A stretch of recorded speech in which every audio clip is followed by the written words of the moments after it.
Now we're looking at our third game. Let's take a look at that one. As you can see, we have women running away. This is like what the Iranian government has to deal with every day, but today we are seeing it on the LSAT. And our women are Quinn, Ramirez, Smith, Terrell, and Uzoma. You gotta love the political correctness of the Law School Admission Council.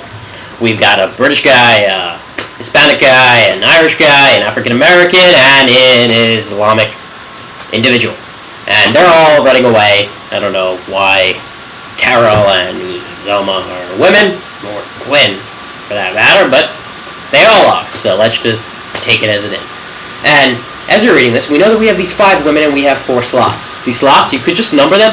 Once we have slots, for example, and we're numbering something, we know there's a sequencing component. So you could just number them 1, 2, 3, and 4. Now we know we have 5 women. So we have 4 slots, 5 women. That's something we know off the bat. What's that? Yes, that's right. 1 woman is not going to be run in. So I want you to think about this. It's going to be easier for us to find out. Is it going to be easier for us to find out, just even before we look at any of the rules, who are going to be the 4 women running? Or is it going to be easier to find out who is the 1 woman who's not going to be running? Logically, it's going to be the 1 woman, because that's just one thing you got to know about as opposed to 4. The beauty is if you know the 1 woman not running, because we have to have 4 running, you inherently know the 4 people that are running, and it's just, bam, good to go. Now the rules here, the reason why this game would be harder is because all the rules are based on formal logic, so they're kind of broad. What's important here to do is to do the contrapositives, and a lot of people don't do the contrapositives. In terms of doing the contrapositive when you set it up, it can be a waste of time, but only if you understand formal logic so well that it's second nature that you don't have to do the contrapositive. So let's take a look at that first rule, for example. It says if Q is first, if Q runs, Q's got to be immediately before T. So if you have Q, arrow, Q, T. What that means is that if you don't have Q immediately in front of T, then you don't have Q. For example, if we put T first, which means nobody's in front of T, albeit Q is not in front of T because T's first, nobody's in front of them, Q's not running. Important to note, important to keep in mind. So you would just write the contrapositive just like that. You wouldn't have to do if we have T first, blah, blah, blah, blah. I was just throwing that out as an example, a case in point. Just do the contrapositives. Until you can see the contrapositive in the back of your mind like it's second nature. Like if you're talking to your girlfriend and your girlfriend says, I had Cheerios for breakfast. So if you're my girlfriend, you had Cheerios for breakfast. If you didn't have Cheerios for breakfast, you're not my girlfriend. Until you see it like that, start the contrapositive. Take 2 seconds. Just do it. Second rule. Second rule says Smith does not run second or fourth.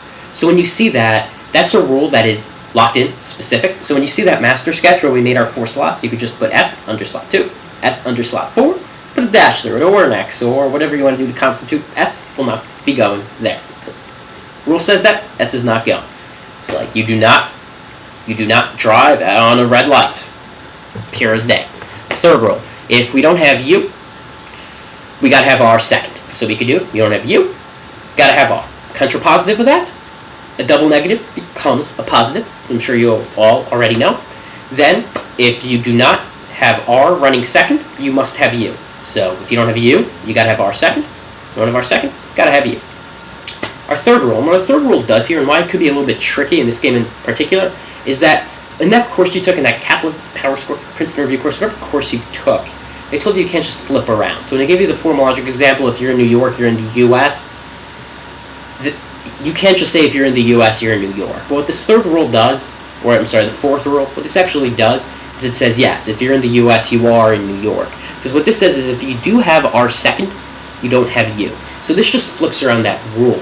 So it works both ways. And you still do the contrapositive of that. If you have R second, you do not have U. If you have U, you don't have R second. Just flip it around. That's all that rule is saying. In terms of setting up a master kind of locking things in, we can't do that, and this is often the case for selection games, and there's a selection component here, and what this game is this is selection and sequencing combined, that's all it is. But it's like, say for example you're making a CD mix. Before you can put your songs in order, you gotta know what songs you're picking, and if we don't know what songs you're picking, how the hell are we gonna put them in order? You can't. You don't. Just the way it is. It's a little bit broad. Don't be intimidated, alright? Because if you're supposed to lock it in, they would have let you lock it in, so don't worry about it. Be confident. Remember, those people that sit in that little studio in Pennsylvania coming up with this test, you're just as smart as them. Don't be afraid. We're going to solve the question. So we're going to skip the first one. As we go through this, I'm going to go through this game with you guys because it seems like it's a little bit harder, as the third and fourth game often are.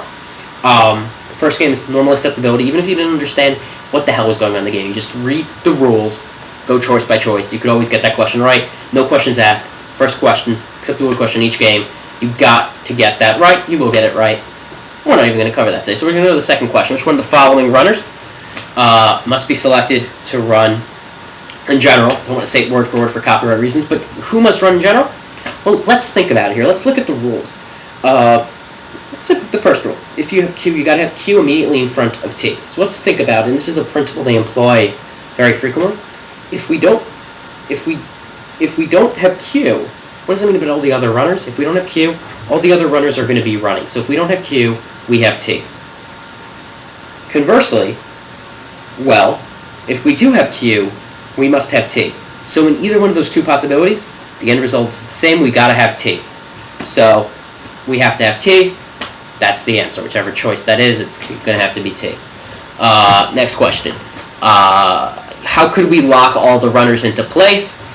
Let's look at the rules. R first. Well, if we put R first, what does that mean if we put R first? Well, we wouldn't be having R second, which would mean that it's the contrapositive of our third rule. I mean, we have to have U. But would that tell us that we have Q or S? Because we could still have S. We could have R first, but we could still have S third and Q or T or U second or T or U fourth. No way we could lock that in. We could also have R first, and we could have Q third and T fourth and U second. That's not going to lock much in for us. What about if we have R second? Well, if we have R second, what do we know? If we have R second, we do not have U. What does it mean about everybody else? They're going. So we have R second, U's out. We have Q, S, and T. We know Q's got to be immediately before T. Q can't go first because R's already second. So we can't put T second to go right after Q because R's already there. So what are we going to do with Q? We got to have Quinn run because we got to have Quinn before Terrell. It's the way it works in this Iranian foot race. So you got to have Q third, T fourth, because that's the only way we could have Q immediately before T. Bam, which means we got to put S first. It's kind of locked in. Nothing I can do to change that. Everybody's stuck, razor sharp to where they are. That would be the answer. So let's look at the next one. From the following cannot be true. R runs in the race immediately before the one in which S runs. So where could S run? S could run either first or third. So if we have R immediately before S, well, obviously that can't be first because S would be first there. So if we have R immediately before S, it's got to be third, which means we put R second. So we're going to have R second, S third. So if we have R second, we don't have U, which would mean we have to have Q and T, which would mean Q has to be immediately before T. That can't happen because we only have 1 and 4 open, slashing them apart.